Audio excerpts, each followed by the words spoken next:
Etong lighted building sa likod ko, ito yung breeding facility ng Spanish goats.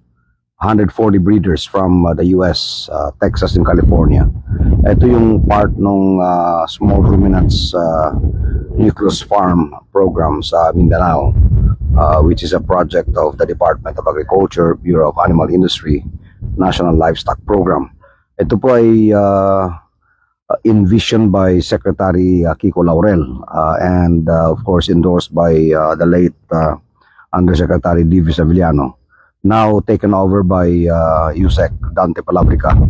And this will breed the Spanish goats, at ang mga anak ng Spanish goats will be cascaded to the different provinces, different towns all over the country para ma-improve yung ating native goats.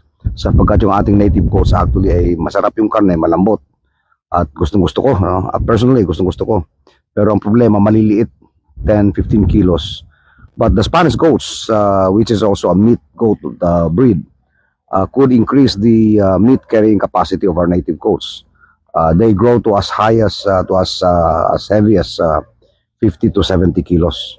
So may improve yung ating goat meat production, and it will provide our farmers more income and hopefully contribute to meat sufficiency in the country, sapagkat malakas ang demand ng chivon, which is actually the goat meat. So yan yung ating Mindanao small ruminants nucleus farm project for Spanish goats.